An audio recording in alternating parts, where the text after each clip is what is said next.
ल आज फेरि म यो चना उमारेर यसको सलाद बनाउँदैछु है।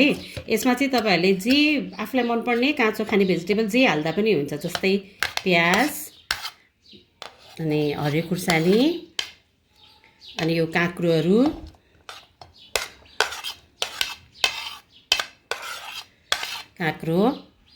गोलभेडा अनि त्यसपछि गाजर यति मिक्स गर्ने। त्यसपछि यसमा चाहिँ अब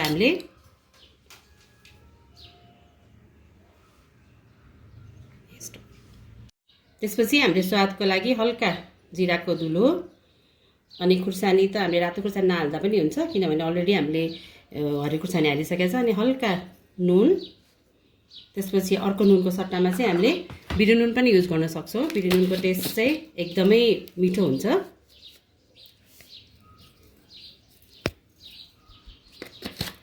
त्यसपछि धनियाँ हाल्नुपर्ने, तर धनियाँ छैन आज मेरो घरमा, त्यस कारण अब म हल्का कागती मिचर्दिन्छु यसमा। यति गरेपछि चाहिँ अब यसलाई हामीले अचारको रूपमा युज गर्दा पनि भयो, अब सलादको रूपमा युज गर्दा पनि भयो, जे गर्दा पनि भयो। अब यसलाई हामीले त्यसपछि हल्का अझै अब टेस्टको लागि चाहिँ अलिकति हामीले तोरीको तेल पनि हाल्न सक्छौँ। यो भुटेको तोरीको तेल, यसले चाहिँ एकदम टेस्टलाई चाहिँ एकदम बढाइदिन्छ, एकदम स्वादिलो बनाइदिन्छ यो तेलले चाहिँ।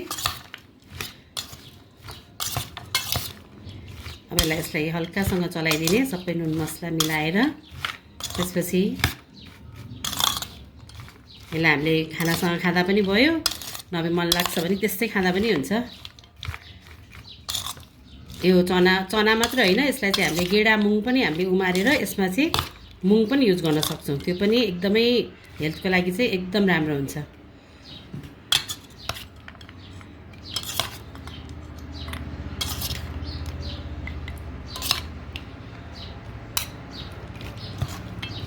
धनियाँ भएको भए चाहिँ यति राम्रो देखिन्थ्यो, हेर्दाखेरि चाहिँ कलरफुल। तपाईँहरू पनि बनाएर खानुहोस् ल। वाउ, कस्तो मिठो भएछ। Thank you.